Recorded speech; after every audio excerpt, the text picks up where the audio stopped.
Alright, alright, alright, alright. Alright, alright, alright. Do you know what time it is, baby? It is time for another stream where we're going to be watching some more of the Ain't Tanks videos. Because I have no more content to give. But you know who does? Other people. That's right, we're stealing! Yeah! Also, my last stream got claimed by Epidemic Sound, because apparently this guy uses Epidemic Sound, so that's cool. So today we're going to be reviewing his first video that blew up, and really, basically made his channel into what it is today. It is, why Ben 10 can beat Goku, Superman, and pretty much anyone. Now, I have a few theories on how this is going to go. First theory is he's probably going to play into Alien X, number one, because Alien X can do anything. So that's probably the first thing he's going to go with. Another thing is the standing feature that the Omnitrix has. That's another way that he could go into the whole Ben 10 to beat anybody, is with, if Ben stands them, then he can turn into them, and then technically the opponent has no advantage.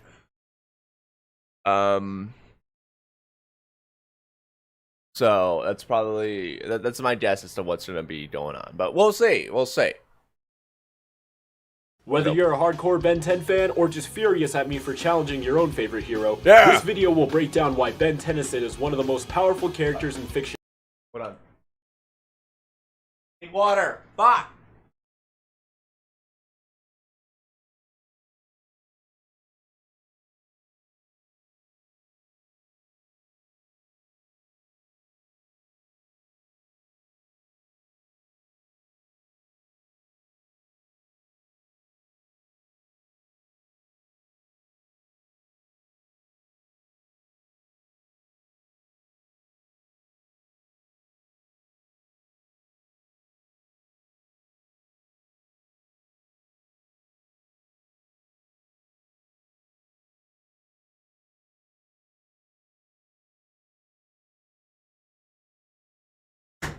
All right.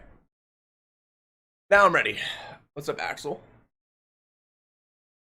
Alien X is a 26-dimensional being. I did not know that. Ever. I'm Kuro the Artist, and I'm going to show you why Ben can beat Superman, Goku, and pretty much anybody he faces. Okay.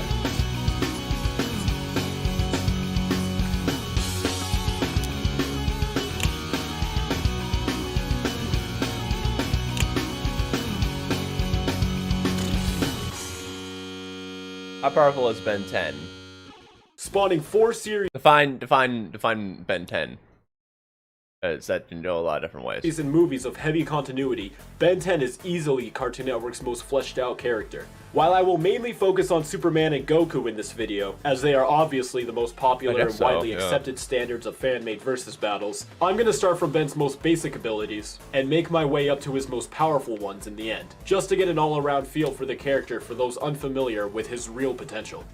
I wonder if he's going to incorporate Omniverse Ben 10,000. Because that's obviously like the most powerful form of Ben 10, because he has the fusions and he has full control of Alien X because of the fusions and all that. But I don't know. I don't consider, obviously he is Ben 10, but that's not what I think of when I think of Ben 10. When I think of Ben 10, I think of the first 4 series main character. To emphasize, I'm going to show you how Ben can beat the most basic street level characters and then work my way up to the top tier. So stick around, you'd be surprised what this kid can do. Oh, also, by the way, because I'm stealing his content, I gotta give him some shoutouts here. Ain't Tank is an amazing guy. First of all, you should go check out his rest of his content. I've been watching a little bit of it after this stream, and it's pretty good. So make sure you do that. Also, make sure you go check out his comic at kurotheartist.com. Or no, Kuro the website, sorry. At kurothewebsite.com. Link is also in the description there. If you don't want to type it out. It's a really cool comic about a fan-made idea of what if or of what happened to Ben 5 years after the events of Omniverse, as well as Danny Phantom and maybe a few other characters. It has or they're working on finishing the animated version of it with some cool VFX and some cool voice acting and all that. So make sure you go check that out. It's available for free on curlthewebsite.com. Back to it. Ben Tennyson is equipped with the Omnitrix, a level 20 tech device built by first thinker Azimuth of the Galvin. This device allows Ben to transform into... Earth is just now becoming a level 3 tech planet in the show. I mean, sure, I guess you can go with that. I don't think it's quite level 3. Tech device built by first thinker Azimuth. Maybe it's level 3. It's actually crazy how much it develops. Because it's like in OS and AF and all that. It's like level... It's around level 2. And then 20 or 30 years later when Ben is Ben 10,000, they have like hoverboards and lasers and these... It's like a level like 5 planet by then. Or level 4 planet. Like they really just like shoot up in a few years, which is crazy.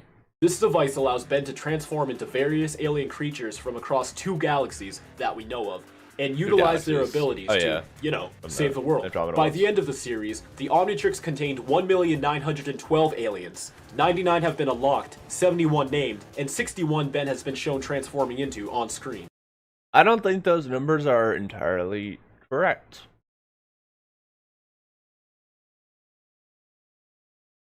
Because I'm pretty sure he turned into 63 aliens. First of all.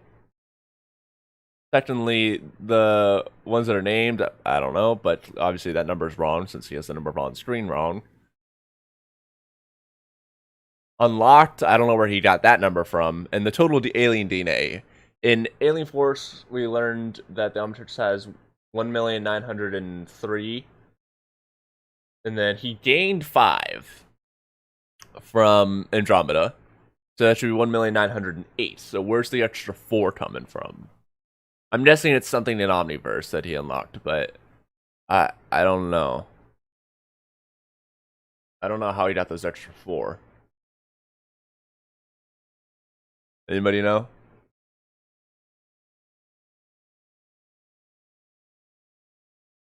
Ben has been in possession of 3 different Omnitrix devices across the 4 shows. The original Omnitrix, which had a 10-minute time limit to his transformations, and also caused Ben to transform into the wrong alien multiple times, which then recalibrated after 5 years, fixing all of those problems. And then he broke it! Until he and Kevin tried to hack the Omnitrix and broke it again. Good going, guys.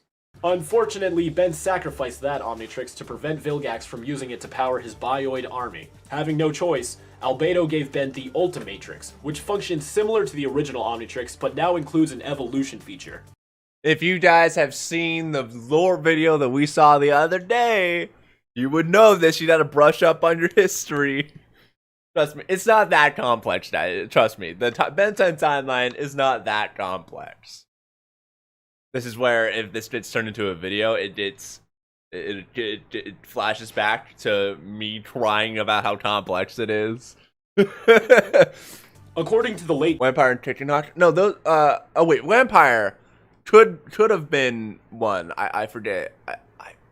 Because he unlocked that when he was on the alien planet, the Halloween planet, I think, right? Oh wait, no, Vampire was an extinct alien species. That's right. So yeah, that's another one. Chicken Hawk, I have no idea. I thought he got that one from the chicken that always tries to rob stores on Earth. Dwayne McDuffie. The evolution feature worked by placing the selected species in a simulation, right down to the DNA, for an extended period of time, about 1 million years or so, in what is described as the worst case scenario. The actual DNA is then simply modified to match the new DNA.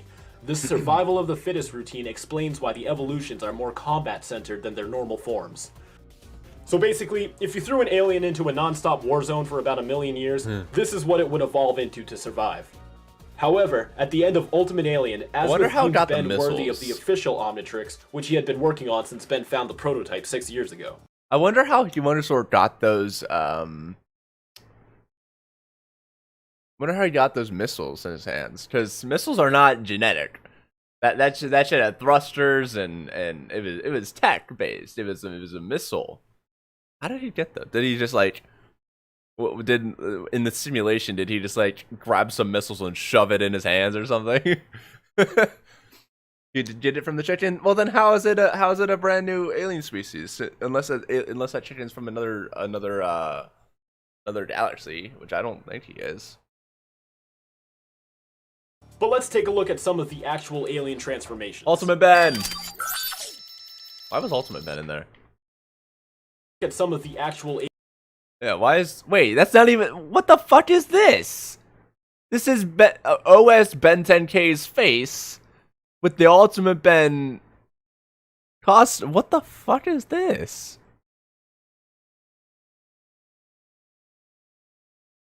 Not brand new. He just didn't have it. How did he not have it? Azimuth has everything. Just because he didn't have access to his transformation doesn't mean that he didn't have it in there already. He probably just unlocked it from the DNA scan or whatever happened. But it was already in the Omnitrix. I'm willing to bet. Anyways, yeah, I don't know why the fuck this weird Photoshop is here, but alien transformations. What else is there? What is this thing? I've never seen this before. Like, is that a fusion? Because that's clearly blocked or something similar to it. But there's something else in there.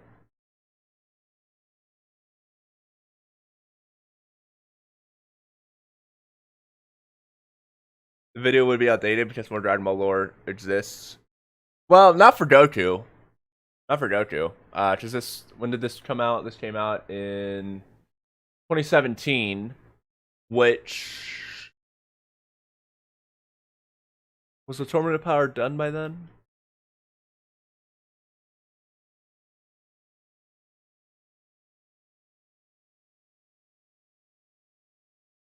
No, when did Dragon Ball Super finish?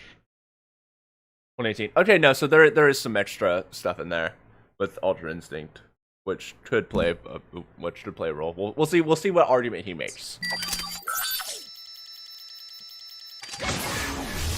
More often than not, Ben's aliens all share the same characteristic of giving Ben some form of enhanced strength. Spider Monkey and Kickenhawk have been shown to be excellent choices for one-on-one combat. Ripjaw's teeth and jaw are strong enough to tear through even the toughest of metals. And of course, there's forearms. Ben's Tetraman form is strong enough to not only catch 4 missiles out of the air and clench onto them as they continue to move, but change the direction of them simply by turning his wrists. He can also smack his hands together to create a powerful sonic wave that could push back basically anything in his path. Humongosaur is even a step up from that. According to Eugene Sun, in Humongosaur's base form, he is strong enough to lift up a Toku star, which averages about 120 feet tall and weighs between 55,000 and 74,000 pounds.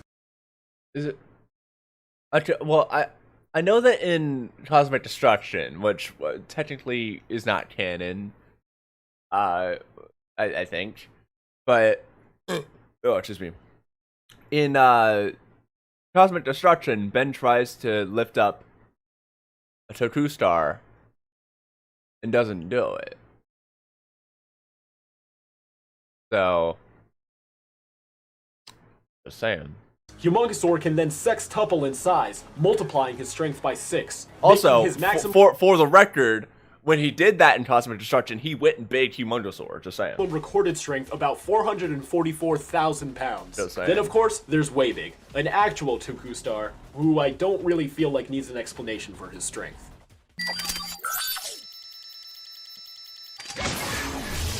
The first alien that comes to mind whenever speed is mentioned is XLR8, one of the original 10 aliens. Why did he say it like that? It's such a weird XLR8. No, did you say it accelerate? I like the word accelerate, like acceleration. I know why he said it that way, but I also don't. It's weird. Ben's arsenal. At age 10, Ben's Kinecellulant form can clock up to 500 miles per hour. Also, that's 500 miles an hour is not nearly as fast as it's displayed in the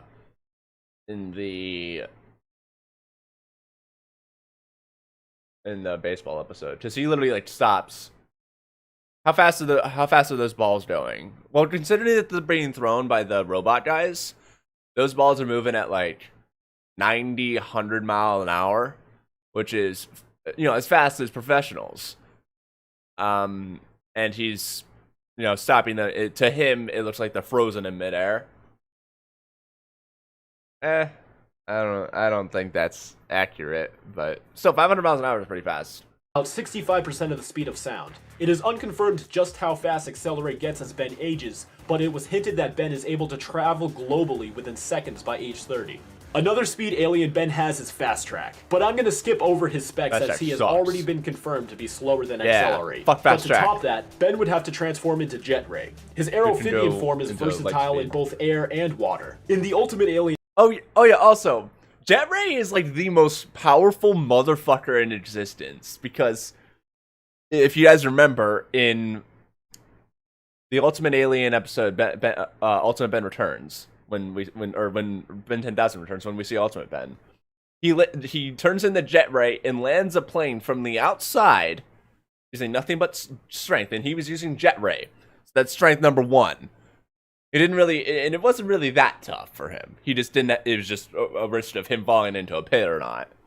But were able to destroy the Hand of Armageddon, or the Hands of Armageddon, when Waybig and Clockwork couldn't. Granted, Waybig and Clockwork got it started, but Jet Ray was the one that actually destroyed it, which means that Jet Ray's lasers are at least on par with Waybig's. And then third, you move at hyperspace speed. Kinda busted. In episode Eye of the Beholder, Ben was able to travel across the galaxy at hyperspeed and stick a perfect landing. He is also... Hyperspeed is 0.5% faster than the speed of light. That's not that fast. Not that much. I thought hyperspeed was literally bending space around you to move faster than light, because light is I think light is 300,000 meters per second. I'm pretty sure. So 300,000 times the 0.05%. That's not anything. I'm guessing he meant 5% faster. I can look it up. How fast is first? Whatever. Also able to breathe in space, which, you know, Goku can. Jet Ray has also been stated to be even faster when he's underwater, but his maximum speed has not been shown. This leaves Clockwork, Ben's Chrono Sapien form, who can slow down time to a complete halt, yet move through any terrain with ease. Hunter Zolomon, aka Zoom, one of the Flash's greatest threats, also had the ability to slow down time rather than just run at super speed. Well, technically, they don't slow down time, they just perceive it at such a high rate that everything is, well, not moving. Like that, they don't technically slow it down. 300,000 kilometers a second. No, it's 300,000 meters a second, not kilometers.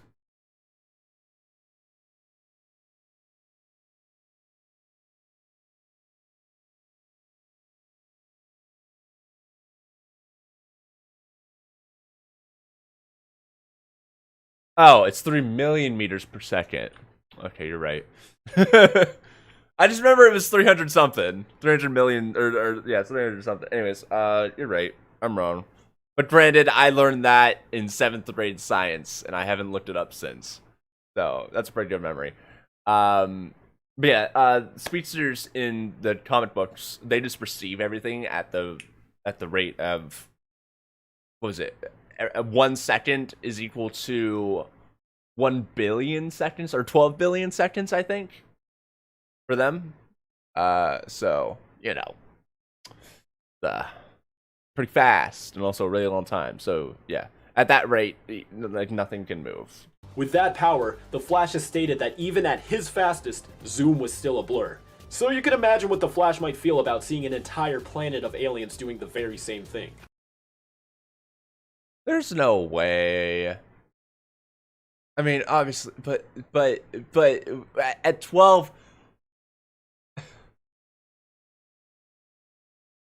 when but it's 12 million. How did he be moving that fast? To move that fast and still be a blur when everything is at 12 million% or 1200 million? No, 12 billion%. That's so fast. That is, oh my god, so fast.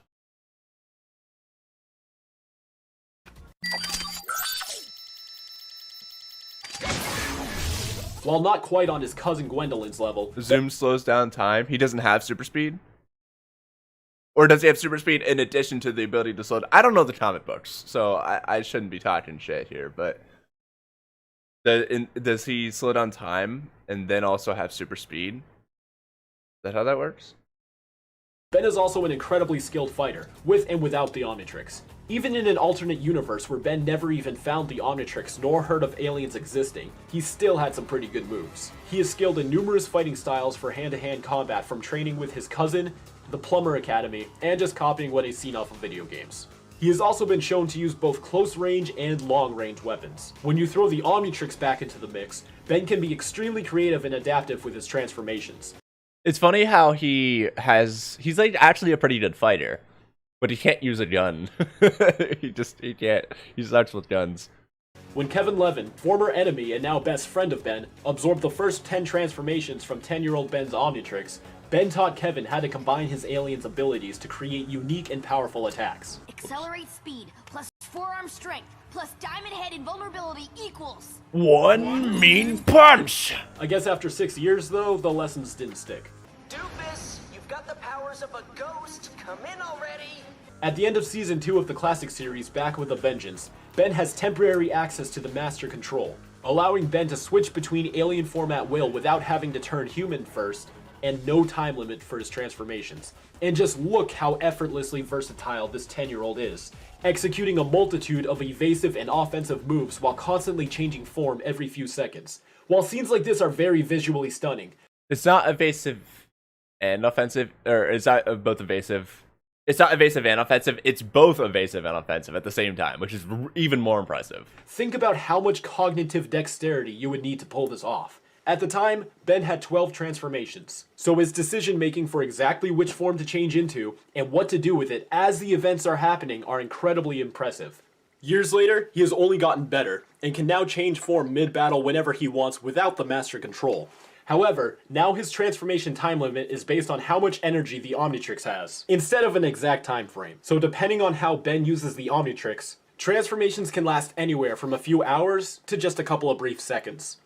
I don't think that's true. I don't think that's true, because the Omnitrix had the time limit to, make it so the DNA doesn't get like spliced into you or whatever, so you don't like get fucked up. But I'm pretty sure that the time limit for Ben, if he doesn't change or anything, if he just stays as an alien for a while, pretty sure the time limit is like 15 minutes, not a few hours. I don't think it's a few hours. Although technically it's never been said, at least on the show, I don't think it's a few hours. But Ben also has the option to turn on the Lifeform Lock, which genetically locks Ben into a single transformation with no chance of a timeout, should the situation call for it.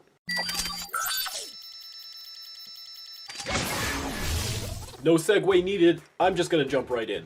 Toddler Pyromates, or Baby Heat that was such a Blasts, that's such a cool animation that they made for the Heat Blast, and they only use it like once or twice. Supernova temperatures whenever they have a tantrum, so an adult Pyronite can speak for itself. There's also NRG, whose body emits a constant radiation so harmful to most species that he has to stay in a full-body cage whenever he's off his home planet. Atomics can execute and manipulate an unknown powerful nuclear energy and is easily one of Ben's strongest transformations. nuclear winner! And usually refrains from this form unless absolutely necessary due to its destructive nature. Moving back to previously mentioned aliens, Waybig can emit powerful cosmic beams when he crosses his arms that are strong enough to damage Dagon, a multi-dimensional being made of living energy. Waybig's cosmic beams can hurt living energy. There's Clockwork, who can fire time rays, which basically rapidly age whatever it targets into dust, instantly killing them. Now, Or he can do, even if all of that, he can do the opposite and make it age in reverse, which is that's a neat little idea. Because like say he uses the time ray on Goku, Goku would turn younger, which then means he turns weaker. Well, yeah. Because in GT, see, this theory is correct because in GT, Pilaf asked the Ultimate Shenron or whatever it's called to make Goku smaller, not to make him younger. So, or not to like reverse his age.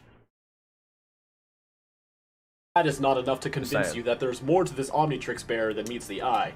There's one final transformation that basically takes the cake, and that of course is Ben's Celestial Sapien form, Alien X. Okay. His powers are the ability to alter reality in any way he wants with no potential limits. Seriously. He can manipulate time, space, create whatever he wants, destroy whatever he wants, etc. Now, omnipotence is definitely an ability you'd want to keep in check. So Celestial Sapiens all have 3 personalities that share one body. When Ben transforms into Alien X, he becomes one of these 3 personalities. For him, there's Bellicus, the voice of rage and aggression. Serena, the voice of love and compassion. Ben takes the place as the voice of reason. No, they all have 2 voices. Which is why nothing ever happens with them. Because they only have 2. And it's so hard to deliberate with 2 people. But the reason why Alien X comes, right? I'm pretty sure they only have 2. They don't have 3.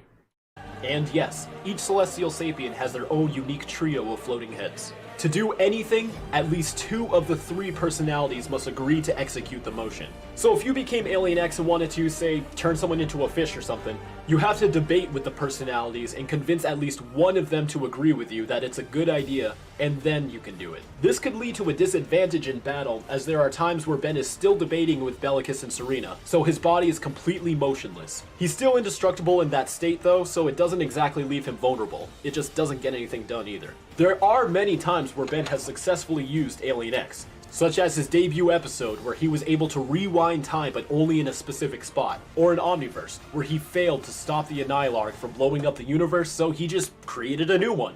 Yup, from episode 4 of Omniverse onward, everyone and everything in the universe gets obliterated, so Alien X creates an exact duplicate. Spare for some minor changes to reality. Ben's not perfect, guys. However, Ben was actually able to bypass that and gain full control over Alien X in the episode Universe v Tennyson.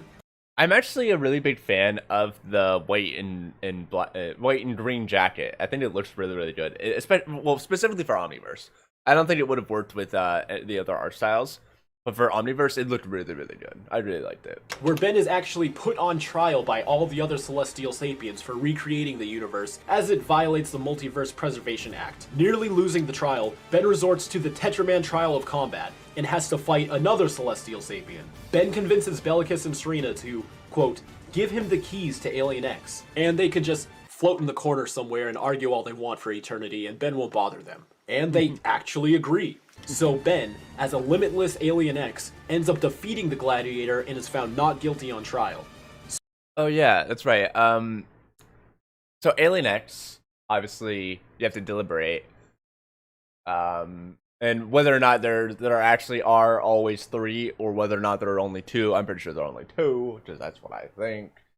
But what was I gonna say?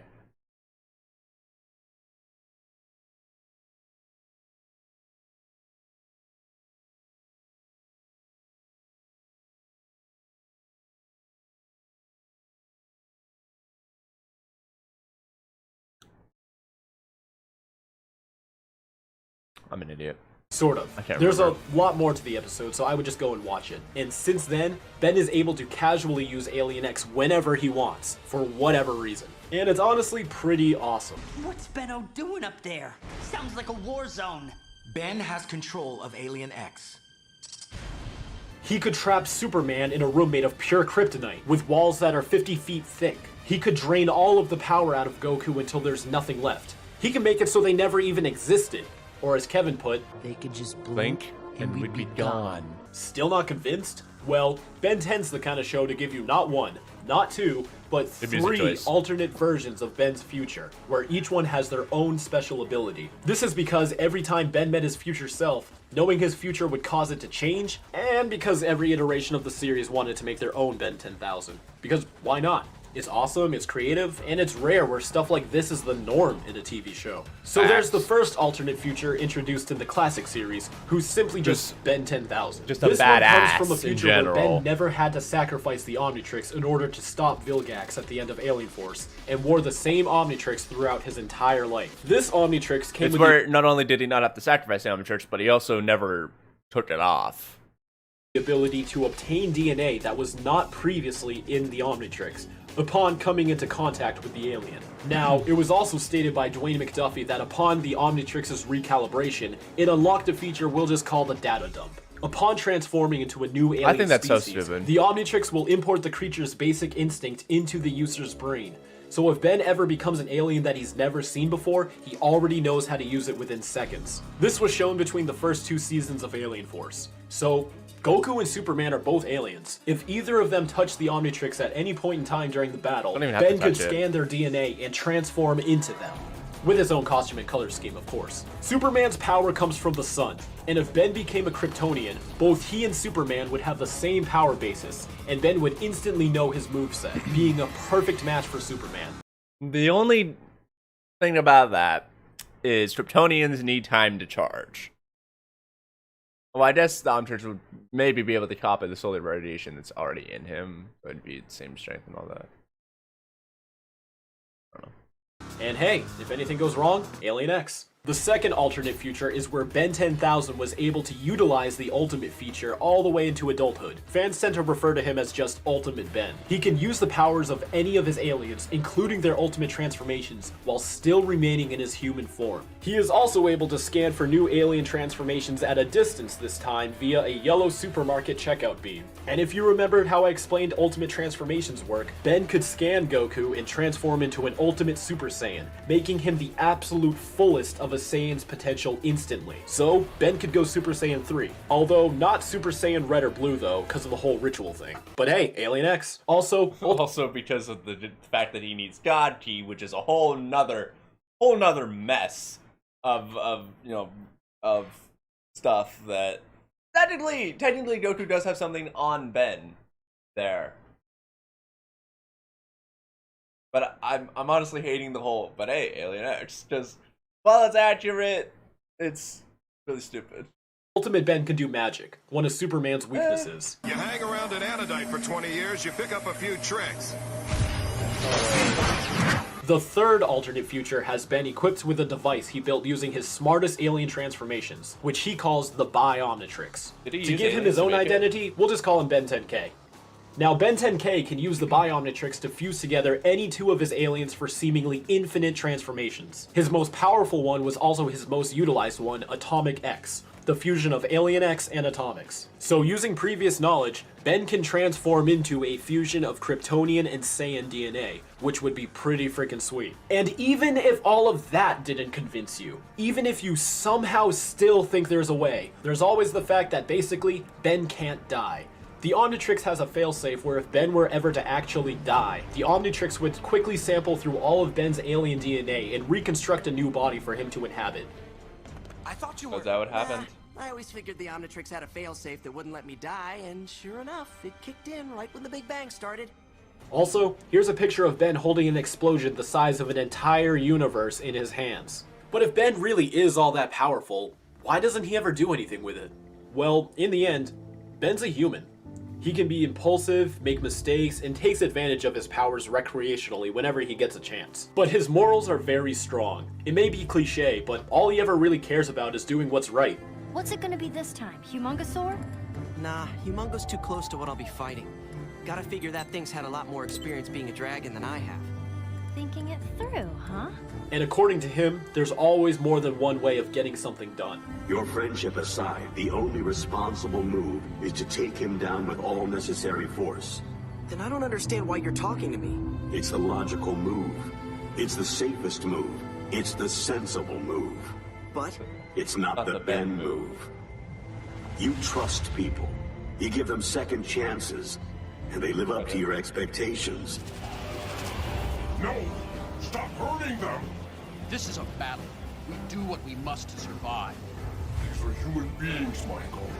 They're under alien control. We take The music them that he down, uses is so not good. out. Understand? At the end of Ultimate Alien, Ben contained the Dagon's power inside of Ascalon, a reality-altering sword, and along with the Ultimatrix, he was basically already all-powerful, even without Alien X. But all he did was turn every human back to normal and then gave it all up. He doesn't need all of that power to save the world, and he knows it's not his place to misuse it. As usual, you don't understand. You have proved your worth, but this inferior copy of my Omnitrix isn't worthy of you. That's why even with a limitless Alien X, he will still rarely ever become him. And if he ever does, he'll never do anything more drastic than the situation calls for. Mutually, it's the same reason why Superman chooses to help and protect everyone instead of totally ruling them like a god. or why Goku always wants to fight people at their strongest. Hell, he even gave Cell a senzu bean. Literally, used if up a there's lot of senzu his bean. energy. It's only fair to let him fight Gohan at full strength, don't you think? What? Maybe I'll give him a sense of being and let you fight him, Dad! Do you hear yourself talk? Ben Tennyson is the most powerful being in his universe, but it's his humanity that makes him worthy of all of that power. I don't know how to thank you. He's doing the right thing.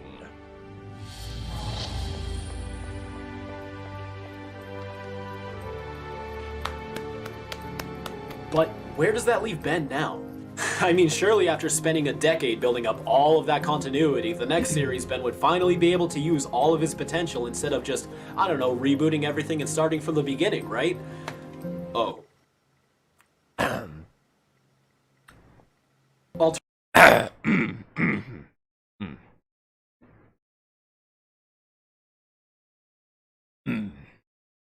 Yeah, totally. Alternatively, if you'd like to see what I believe would have happened if they chose to keep going, you can check out my webcomic 5 years later, a crossover series with Danny Phantom where we finally get to see Ben at his absolute Go prime check it before out! Link transcending into link Ben 10,000. below! It features character designs by the amazing Insane Dude 24, who's My Asmith impression sounds like the Joker. I wasn't really trying to do an impression, because I know that I can't. That's one of the voices that I just can't do. I can do a lot of voices, which... it's a little spoiler for a video that's coming out eventually. I can do a lot of voices, but I can't do that one. whose artwork you'll probably recognize if you're an active Ben 10 fan.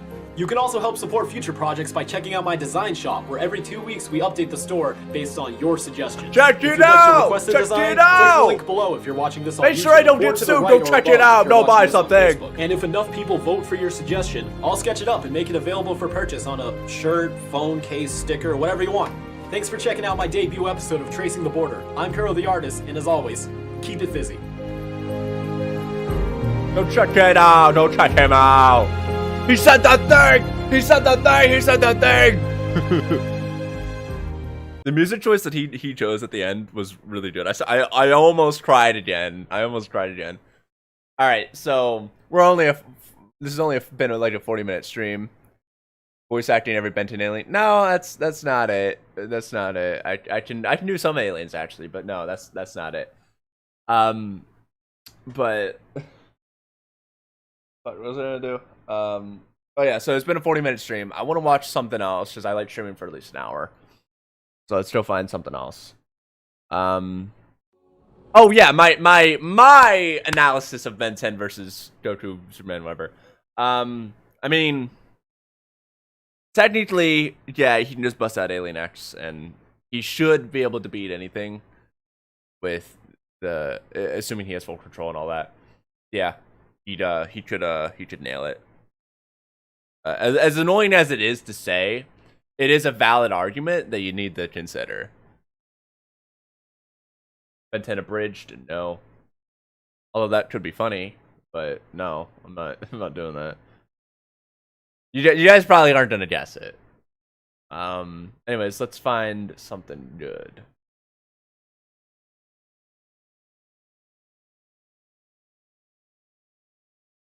Maybe something short. I don't want to do a 17-hour long stream here.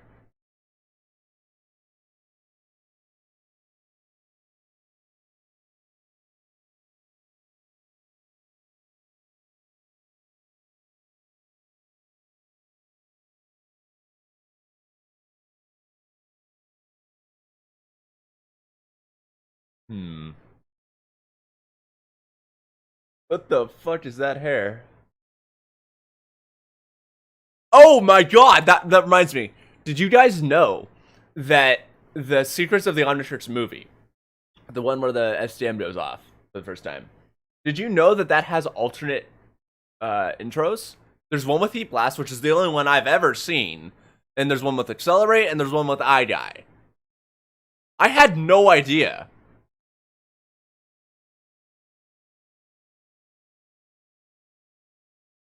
Let's check this out.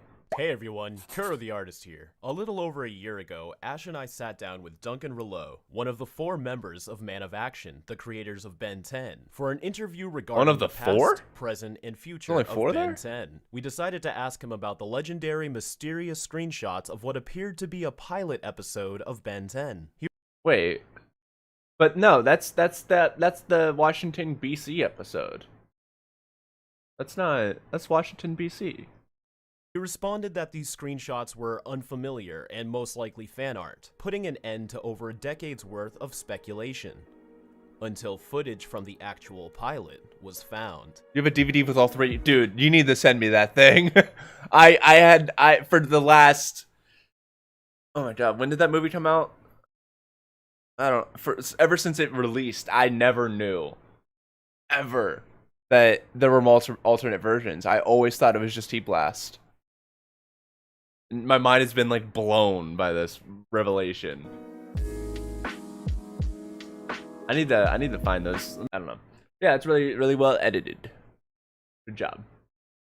Let's go back to the other one. What's this one? Oh yeah, the secret pilot episode or whatever. It goes without saying that Ben 10's lore is nothing short of complicated, and the history of the show is no different. Throughout its production, Ben 10 has had many names, many concepts, and a plethora of various alien designs. But the one thing fans have been wondering for years is where these peculiar images that have randomly surfaced one day came from, immediately sparking speculation of their origin. Well, so I don't know why the Omnitrix looks like that, but the quality of Gwen's hair is a lot higher detail than there's a lot of noise, right?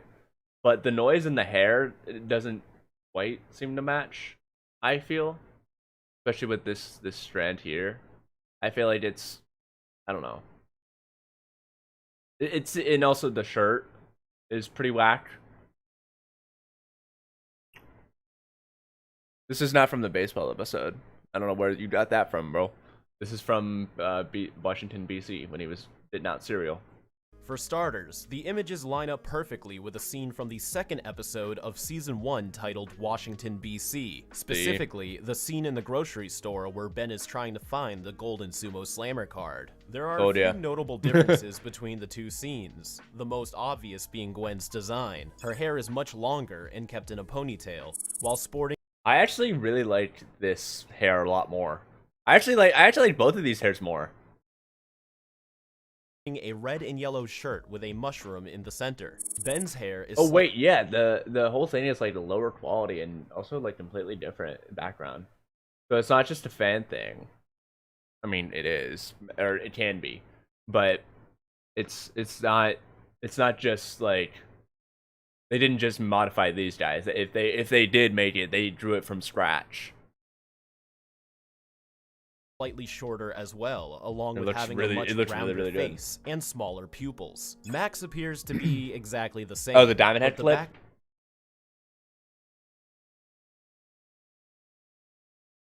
I'm pulling from my knowledge right now. I'm accessing the archives. That could be it. I don't remember this scene specifically, but I do know Diamond Head was there in the warehouse. background, while similar, is a completely different drawing. So far, this isn't anything short of what a fan artist may create, as editing screenshots for amusement is fairly common. Jesus Christ. See, like, this does not look good. This looks really bad. Wait, that's just the Alien Force jacket retail. No, that looks fucking terrible. It has to be the hoodie. You can't have the Alien Force jacket look like that. It has to be the fucking hoodie. Also, why would you have 2 10s? That's fucking stupid. Whoever came up with that. Oh my god, that's so cute! That looks so cute! Oh my god! That looks so cute. This is and then also that's really, yeah, that looks really cool. Oh, that's from him. Oh my god, that's so cute. That looks so good. In the Ben 10 fandom. So without a source, this shouldn't be taken too seriously, right? Well, the screenshots were soon accompanied by this height chart. Unfortunately, this is the best resolution I can find, but you may notice that this chart contains the same Gwen design as shown in the previously mentioned screenshot. It also contains an accelerate with a green mask instead of a blue mask, which definitely looks weird with the blue body. It's not unheard of, but it is a bit unorthodox for an edit like this to exist, as charts like these are made for animation production purposes and not exactly the peak interest for fan art and fan edits. But what made this chart even more intriguing is that it contains other elements from Ben 10's early development that has already been confirmed to be real, such as this placeholder logo with the letters in red and a silhouette of Ben's Omnitrix arm. Wildmud has his paws in an outward canine position, as shown in one of his concepts by Dave Johnson, and Ripjaws has 2 tails behind him instead of 1, also shown in earlier production art of Ripjaws, but later changed in the series proper. Accelerate is shown with a green visor, which he also sported in the online flash game Ben to the Rescue, which came out around the same time as the series premiere to help promote the show. In this present height chart, the only design not confirmed to have been real at some point is Gwen, which does line up with these 2 screenshots. This led many to believe that her hair also looks a little if you look here, her hair usually doesn't, at least I don't think it goes this far down in the back. I think you usually find out. I should probably do this just in case anything weird pops up. Tennyson, classic. Just in case anything weird pops up.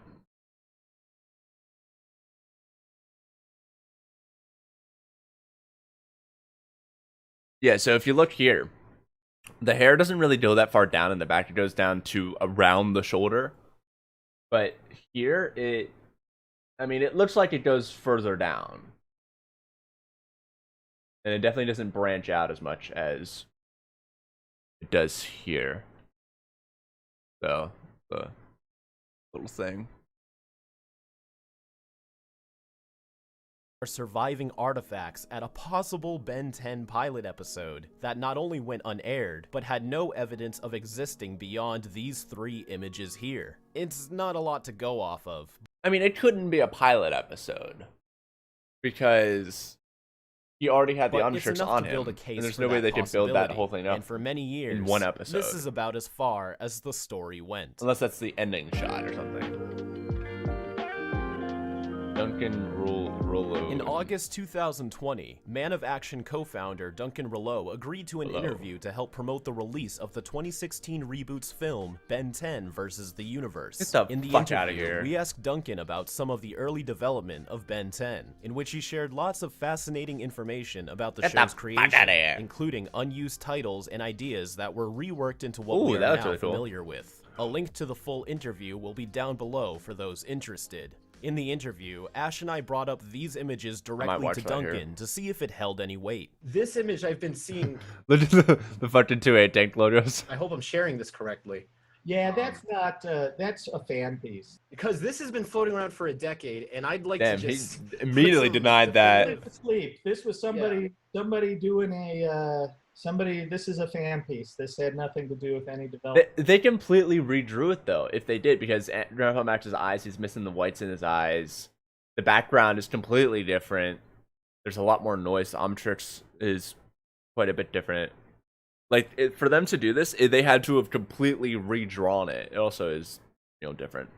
Like, they had to have completely redrawn it. This isn't just a photoshopped thing. This is completely redrawn from scratch, which takes a diehard fan and a pretty talented person to do.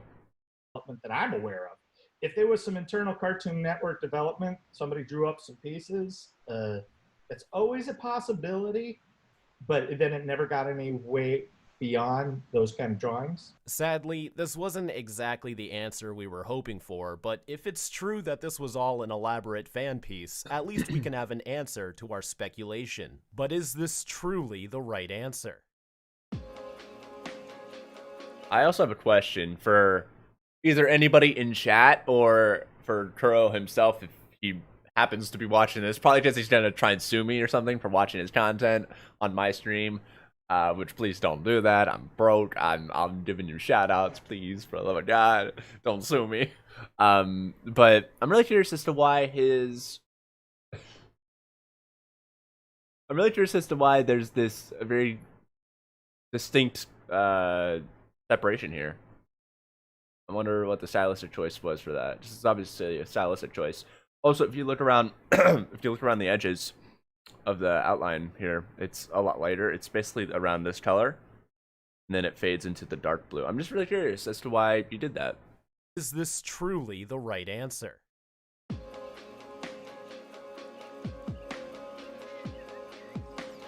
Some fans still held on to their hope and sought to seek out answers elsewhere, just to cover more ground. This brings us back to Dave Johnson, the original character designer for the series and self-proclaimed co-creator of the show itself. Dave may have had a larger hand in the development of Ben 10 than we realize, despite only being credited for his art. In a similar vein, Derek J. Wyatt was only credited as the art director of Omniverse, but it is well known that he did have a significant say in the direction of Omniverse as a whole. Why wouldn't he? Didn't he, wasn't he a creator of the show? Hold on, let me do some more digging. Derek J. Wyatt. That's who I'm looking for, right? Yeah. Designer, voice actor, and animator, known for his work on Ben 10. Oh, he died. Oh, man. Sucks. Was he an art guy? I thought he was a director or something as well for Ben 10.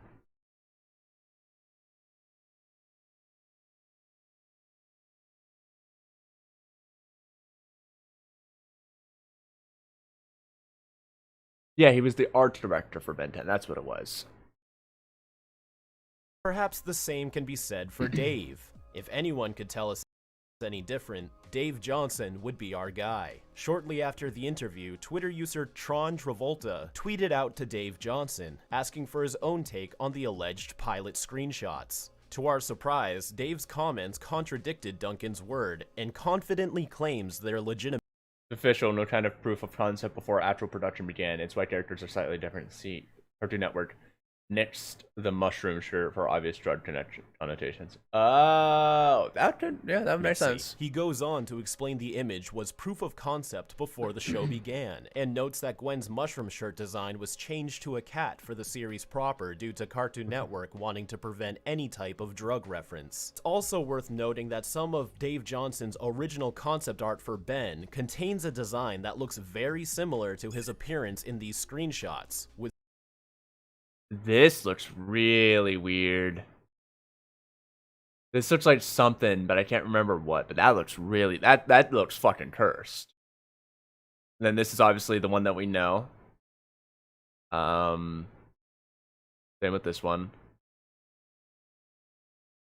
And then, but yeah, this one... I do really like this hair. I kind of wish they would have brought that in for an episode or something. For like...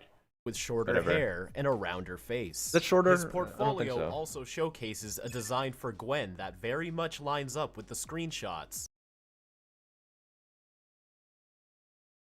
These look weird. This is just a straight up military man right here. Like this guy has been in service for like 50 years. Straight up. And this guy, this is just a fun grandpa. Which is basically already Grandpa Max.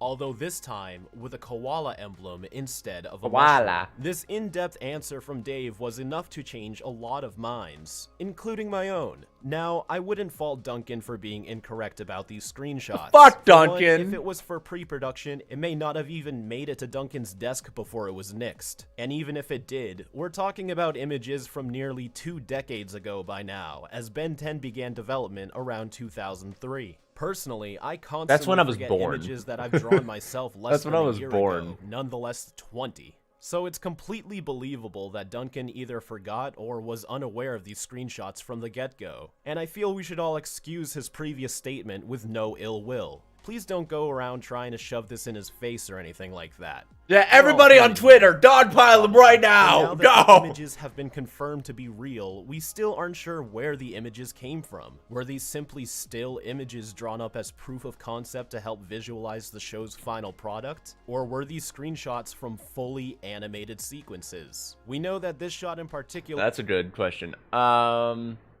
I mean, considering that with this shot, I'm gonna give my thoughts on this first.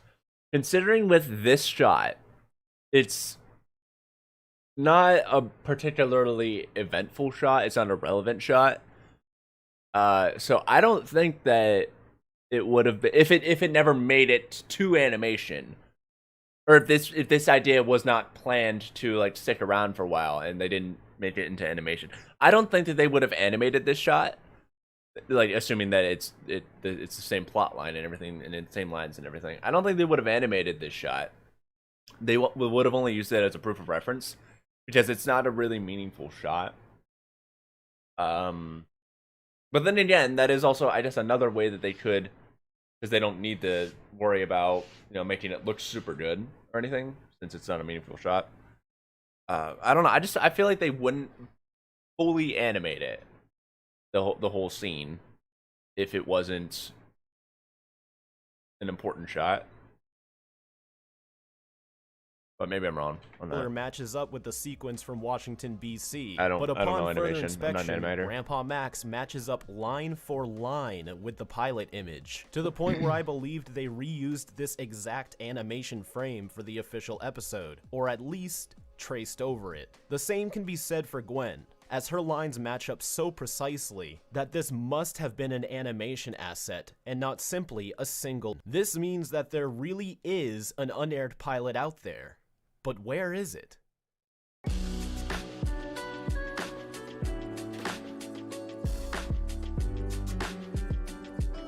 On November 19th, 2021, longtime Ben 10 community member Roxy found something nothing short of legendary, and is the very reason I'm making this video in the first place. Actual moving footage from the unaired pilot was uncovered. How, you may ask? Well, let's ask her herself. This is Roxy, Galvin archivist extraordinaire and owner of the Ben 10 Lost and Found blog. Greetings to the Ink Tank and all Lost and Found followers. I'm making my first public appearance. Okay, real quick. The PFP is really cool, but what's with the skin flaps in front of the eye? I know that it's supposed to be hair, or it's supposed to simulate hair, but it's literally a skin it's skin flaps. It's skin. It's not hair. It's skin. They don't have hair. They have skin. They have skin flap, very pointy skin flaps in front of their eye. Is that why they wear the goggles, to keep the skin out of their eye? Talk about this most historic finding. Roxy runs a Tumblr blog dedicated Whoa. to Ben 10 Lost and Found media, and frequently does deep dive searches into very obscure areas to recover previously unknown or lost images. As it turns out, there's more to this early version's content than I thought, in the form of 3 images, a generic promo image featuring Heat Blast. A more striking one that resembles the loader for the final game, as well as much earlier title stream with the name of Omnitrix instead of the merely game creator. What? The game was going to be called Omnitrix, but then it changed the game creator.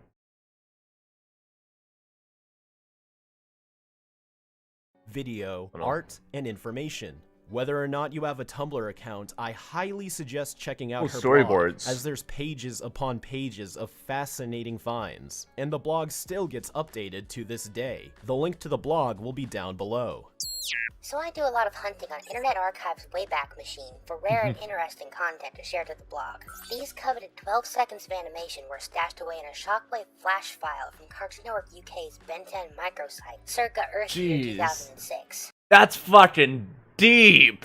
That's deep in the archives, holy fuck. On that website, you can see a looping clip of Ben from what appears to be from the infamous grocery store scene in Washington, B.C. And when you hover your mouse over it, the clip will change to a clip of Forearms' transformation sequence. Just another one of those creative ways mid-2000s websites would try to make their pages look cool and high-tech. Now, unfortunately, these clips are incredibly low resolution, as they were only rendered for these very tiny hexagons and not a full-screen dedicated viewing, but put it in AI! Up the resolution! Enhance!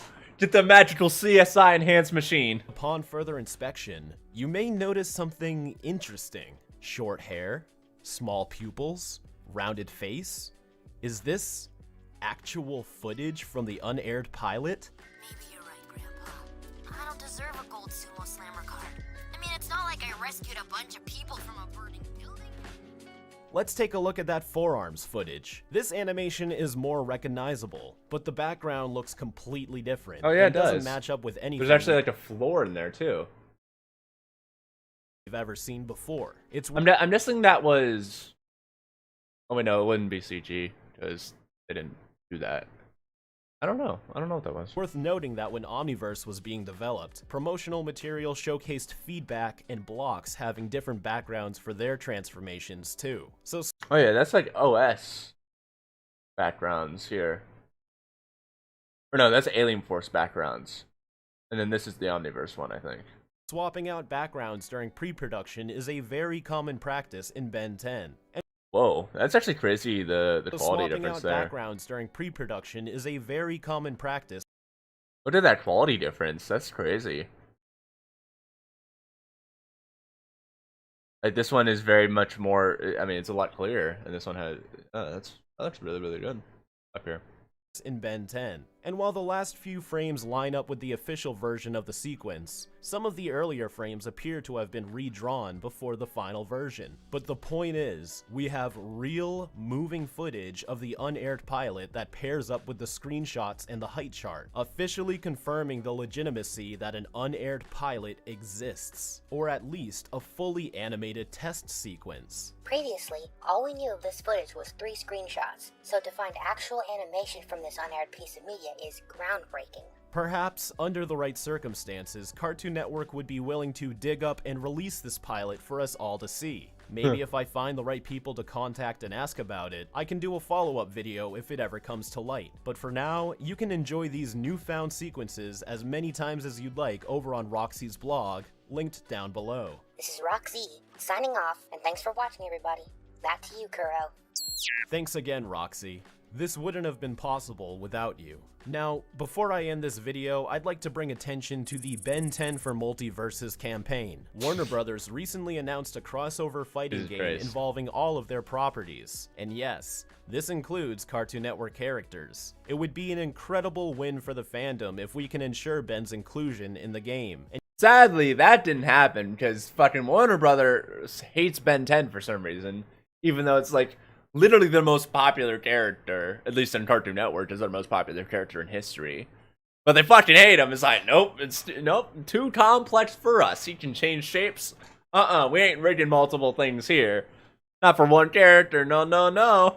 And you can even help show support by tweeting out the hashtag Ben10 for Multiverses, or join the official Multiverses Discord server and suggest Ben10 in the character wishlist channel. I will link that down below as well. Feel free to retweet this edit I made over on my Twitter too, just to show you what it might look like. But please be respectful with this movement. There's a fine line between being vocal and straight up spamming and harassment, and we'd like the Harass! Multiverse's team to take this Harass commitment him! seriously and allow Harass the hero him! heroes to enter the battle. That being said, thanks for watching this video.